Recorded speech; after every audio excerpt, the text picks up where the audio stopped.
Senator Sampson. Thank you very much, Madam Chairman. I spent a lot of time looking at this bill this morning, probably any more than all of the other ones, because I have to be honest, I found it somewhat confusing and also hypocritical in places. Section 1 is pretty straightforward. This is just the definitions of the bill. Section 2 goes on to say that each state employer shall adopt a zero-tolerance policy that prohibits the use of managerial authority to discriminate or retaliate against employees who complain of discrimination in the workplace. And that's great. I am in full agreement. I support that sentence. I support this section completely. It has a relatively lengthy list of sanctions. In fact, the word sanctions is used on line 20. Performance sanctions and other sanctions against any managerial employee who dissuades or seeks to dissuade an employee from filing a complaint, etc.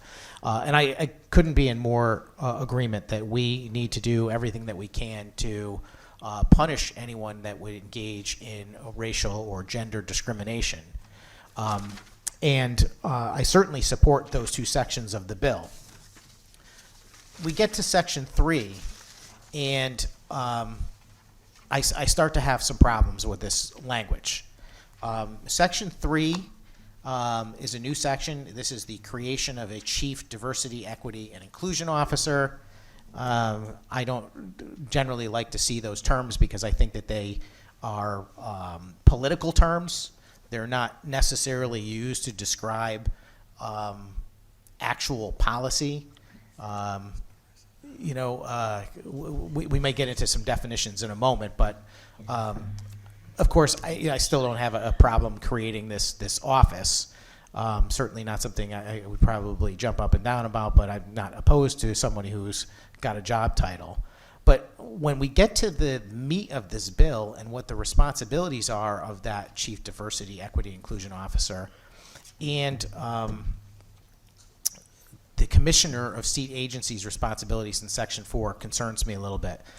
Madam Chairman, I'm going to ask you a few questions, so I just want to make sure you're paying attention. I was, in fact, I was very much paying attention. I'm not suggesting you weren't, but I thought I would give you a heads up.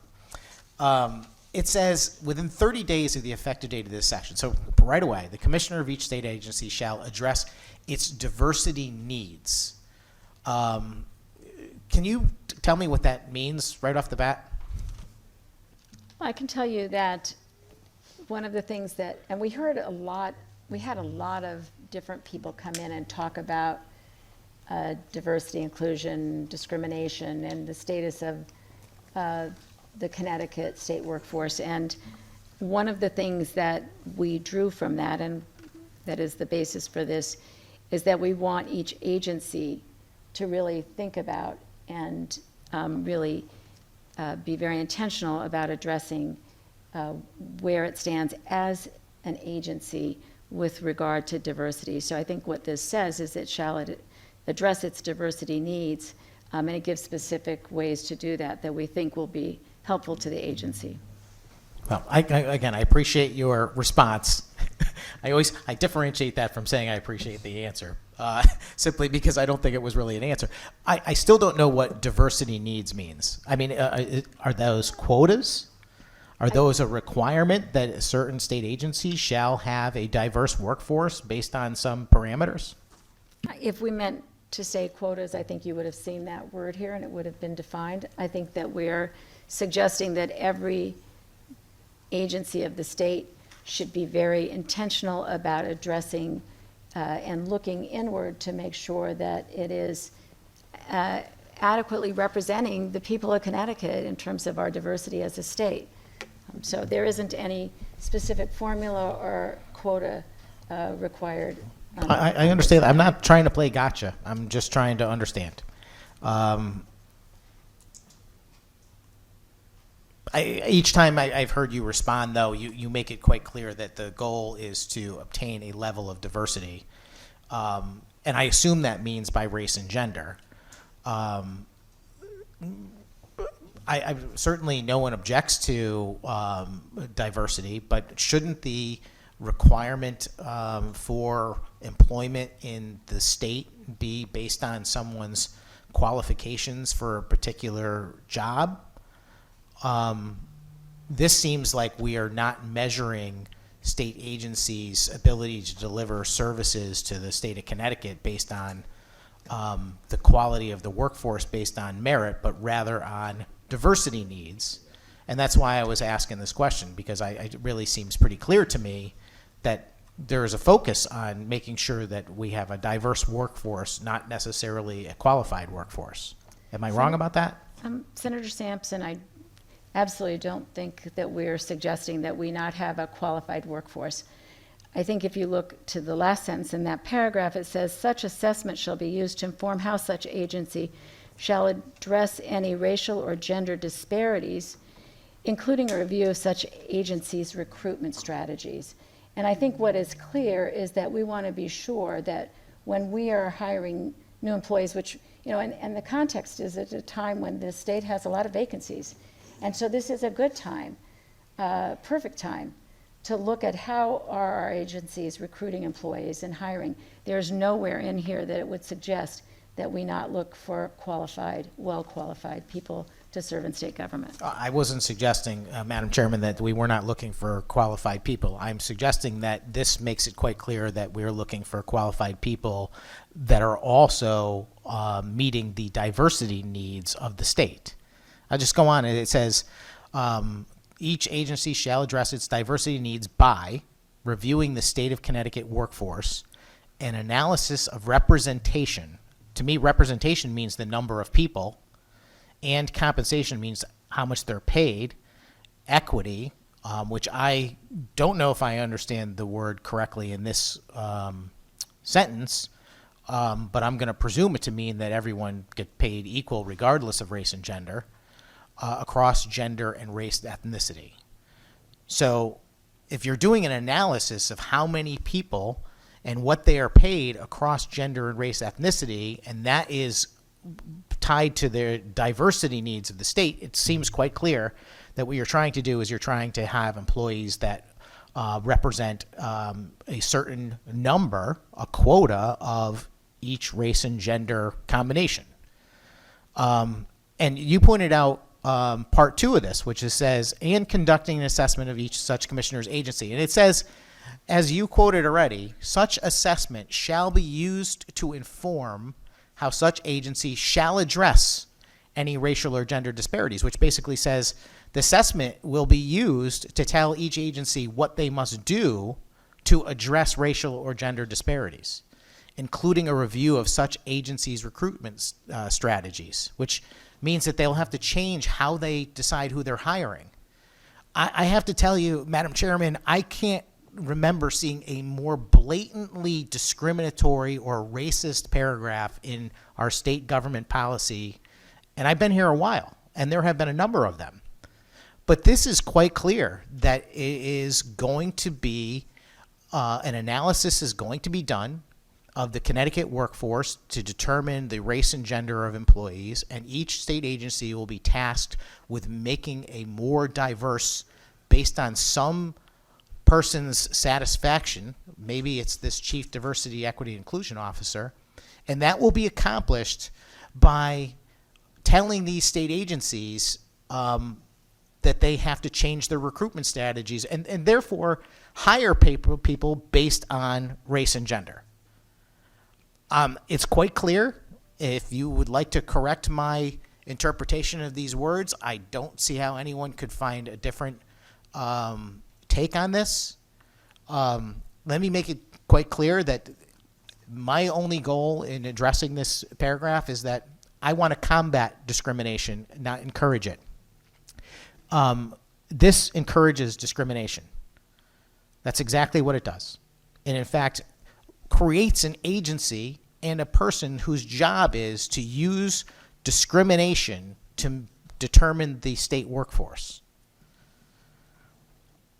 Going on, subsection B says such assessment shall include but need not be limited to the recruitment and retention rates of women and people of color at such agency during the previous 5 years, but also such agencies plan for achieving an appropriate and fair balance in filling vacancies left by retiring employees. What, in this context, Madam Chairman, is appropriate and fair balance? What does that mean?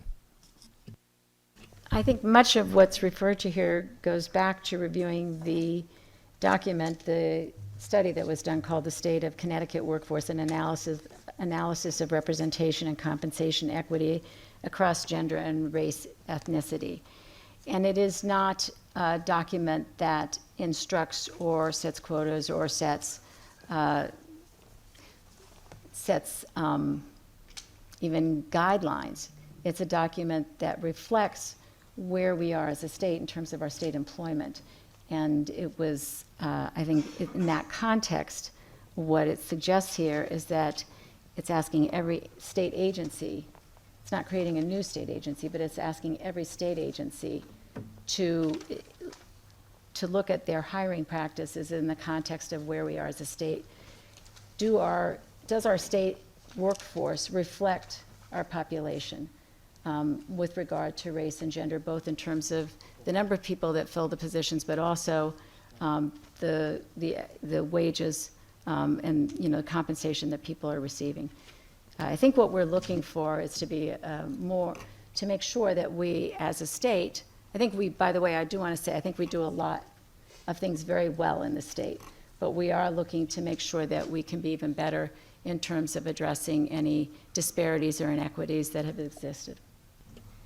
Well, I appreciate the answer, Madam Chairman, but my question was, what is appropriate and fair balance?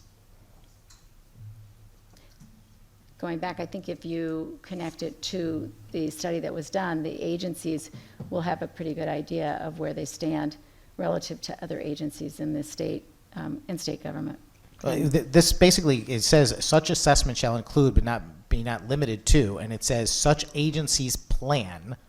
So each agency is going to have to develop a plan for achieving an appropriate and fair balance. Appropriate and fair balance of what? Maybe I can ask that question. Maybe that'll help us.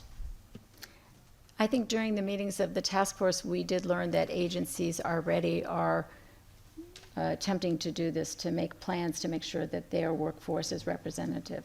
And so this would put this requirement in that agencies plan to make sure that they have appropriate and fair balance in filling vacancies.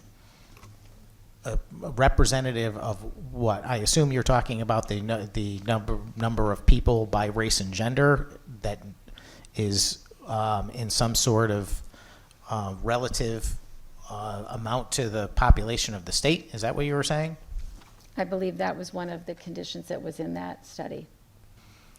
One of the, not conditions, but one of the aspects that they looked at. You see the danger of what's happening here, Madam Chairman, which is that it's perfectly acceptable to go and do a study and determine what the racial and gender makeup is of the state as a whole, and to compare that with the state workforce.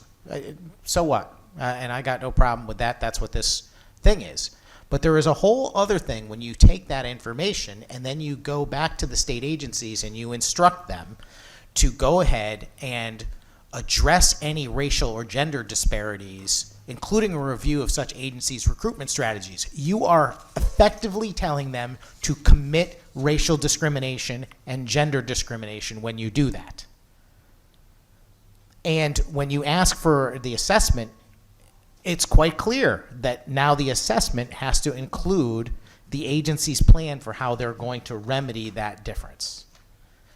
The fact of the matter is that people should be judged based on merit and merit alone. We should not be trying to determine that any state agency in the state has got to mimic the makeup of the state of Connecticut, and certainly not at the expense of hiring the best qualified individuals for the job.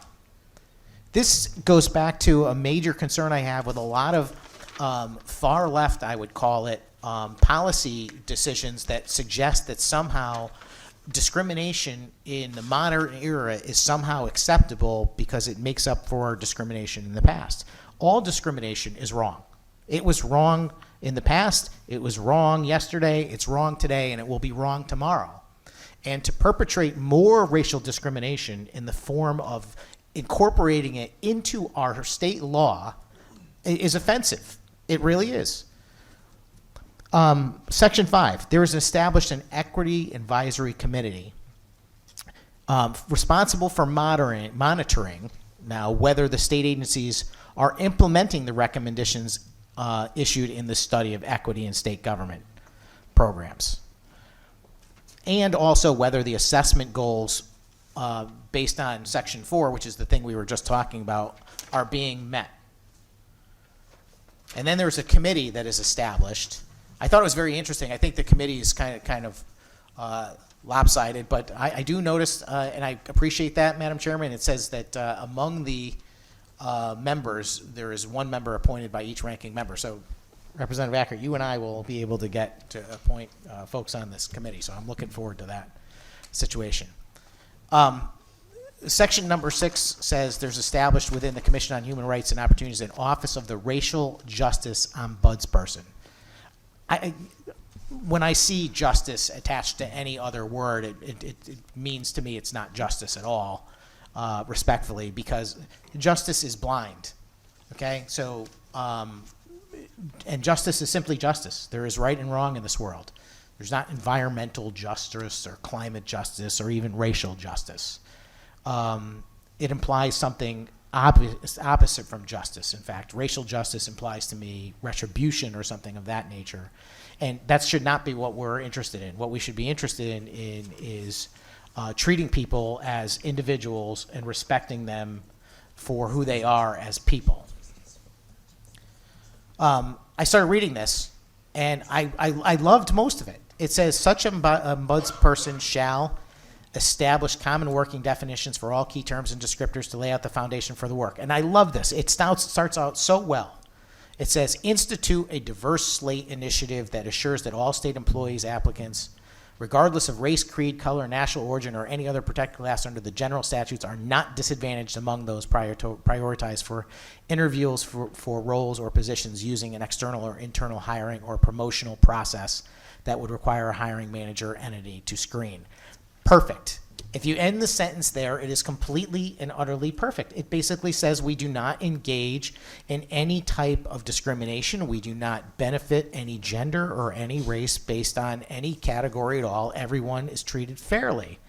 Why can't we stop the sentence there? Because it goes on and interview candidates using a standard anti-racist screening and interview protocol that scores applicant answers. Can you tell me, Madam Chairman, what it means to standard anti-racist screening? I believe that references a screening tool that has been used to really reflect well on whether or not we are engaging in some unconscious bias. So I think there are tools that exist that will help us to make sure that we are not engaging in that continued unconscious bias that has led to discrimination. Well, it says here that you're going to start by not screen or interview candidates based on any race, creed, color, national origin. All that's great. But then it says that they also must be screened and interviewed using a standard anti-racist screening. And because I saw this morning, and I've only seen this word used in a political context, never in a policy document, and certainly not in something that is proposed to be a state law. I tried to make sense out of it, and it varies a lot. Anti-racist goes everywhere from describing a philosophy of being more than simply not racist. It's someone who's actively trying to prevent racism, all the way to people that believe that racism is acceptable to make up for racism and injustice in the past. And I'm curious to know what the definition here means, because I know there's no definition in the bill. And if it's the first part, I don't know that that's a necessary requirement for a job applicant to be an active opponent of racism. Simply not being racist to me would be satisfactory in my view. And certainly, if that person is condoning some sort of racism, I would suggest that that's a reason not to hire them. It goes on to say, number 3, submit a theory of action and plan for making constant progress towards eliminating systemic racism in state government. There are certainly examples of systemic racism in our society. I will acknowledge that.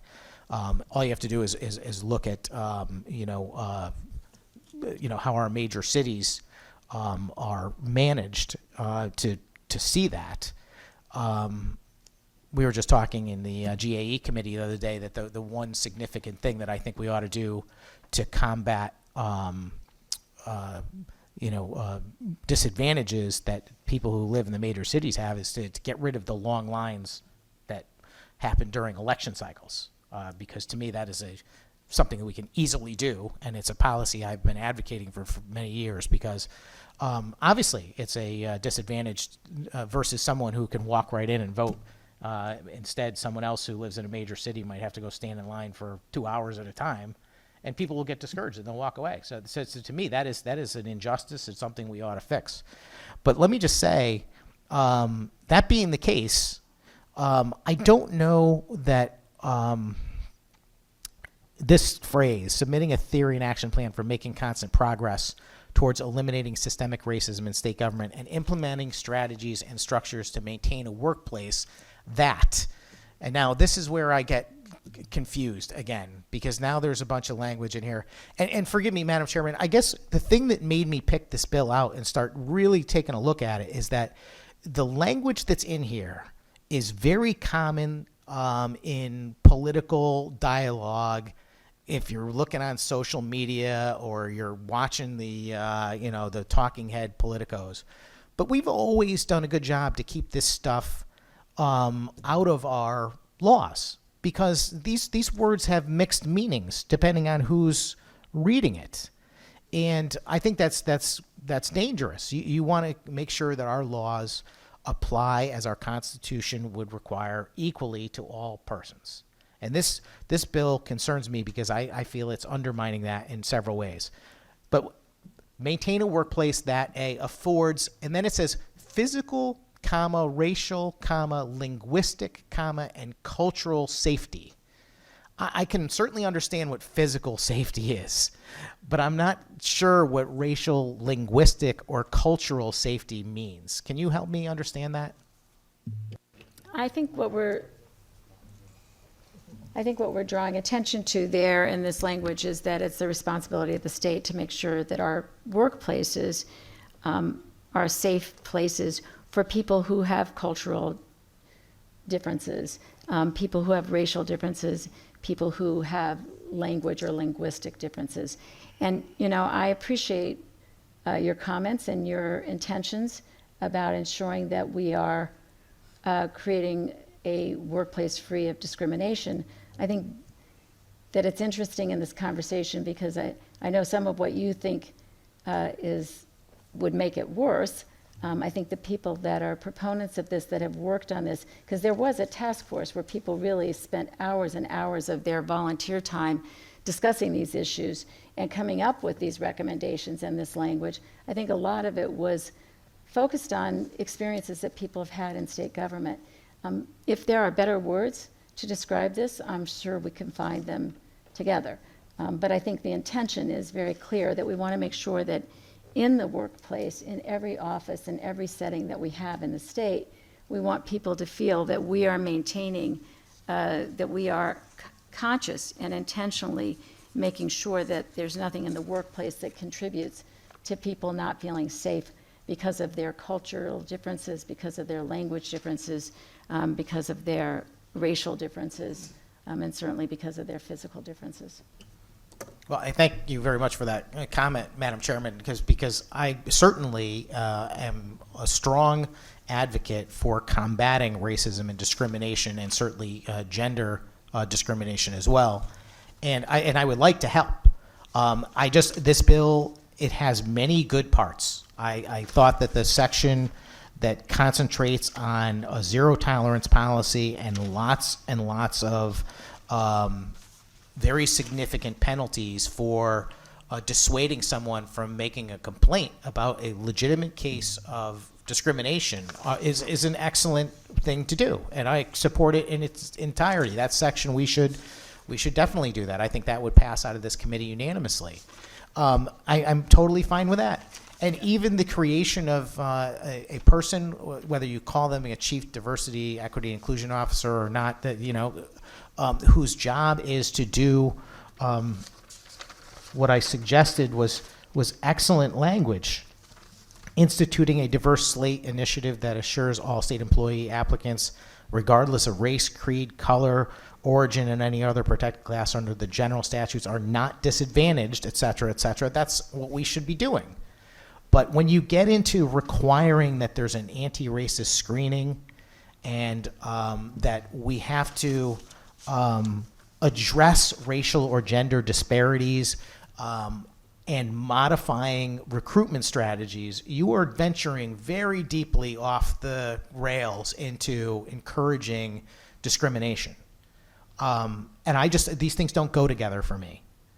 And to leave a lot of these very vague sounding words in here, such agencies plan for achieving an appropriate and fair balance. A fair and appropriate based on whose recommendation? You're leaving it up to certain people to decide.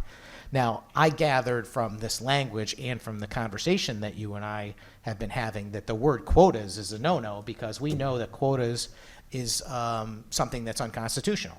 And that's why affirmative action policy throughout the last several decades has been in dispute, because some people argue that it's quotas and other people will not. And I understand that that's the reluctance here. But I can assure you, Madam Chairman, that the plain reading of this is quotas. You've said as much in your commentary that there is a racial and gender diversity in the state and that the workforce in the state needs to mirror that. Now, you can have that opinion, that's fine. I don't share that opinion because I don't judge people based on race and gender. I just want to hire the best person for the job, regardless who that is. I would care less if we had an entire female workforce in the state of Connecticut. Sometimes I think we might be better off. But the point is, we should hire the best person. We should not be focusing on race and gender in a way that empowers employees of the state to make determinations and recruitment strategies based on those things. I find it quite toxic. I'm not even done with this bill. Maybe I'll just leave it there. But there is more. Carrying on to the next paragraph, they talk about foster a workplace where managerial authorities are accountable to lead and model anti-racist practices. There's that word again. And make changes needed to ensure an anti-racist, equitable workplace for all. Okay, so why can't we just say an equitable workplace? Track and review the performance review and protocols, as well as performance reviews to identify discrepancies between white workers and black and brown workers. I know those are words that people will say is in discussion. I don't know that's the proper way to describe any potential employee of the state of Connecticut in a statute. I think it has the exact opposite effect of maybe the intent of the bill. Focus on specific and actionable steps that those with supervisory or managerial authority can implement within their workplace to eliminate their unconscious or conscious racial biases. I can understand that there are some people on the left who truly believe this worldview that somehow we've got to actively engage in this type of policy making to combat racism. But I will tell you that I see it as racism. Anyway, I don't want to get any further other than to just make the final suggestion, which is that I'm more than happy to work with you on this bill. If we can come to an agreement to go ahead and to expand ways to combat discrimination based on gender or race, I'm happy to help you do it. I'm happy to help you develop a program and a policy to do so. But it has to be devoid of quotas and a policy statement that basically says that we are going to try and create a recruitment strategy that uses race and gender as a factor. To me, that is unconscionable and completely in violation of our constitutional and just protections and civil rights that each and one of us cherishes. So I hope that we can continue this conversation, but I just can't support this bill with the language as it is. I see it in a completely different light than maybe some of the other people do on the committee. Even though I know we all are very much against discrimination. And I think that the use of some of this language, like anti-racism and systemic racism and so forth, these are politically charged terms, and there might be a better way to do this so that the meaning is not misconstrued. And thank you very much for the opportunity. I appreciate your remarks,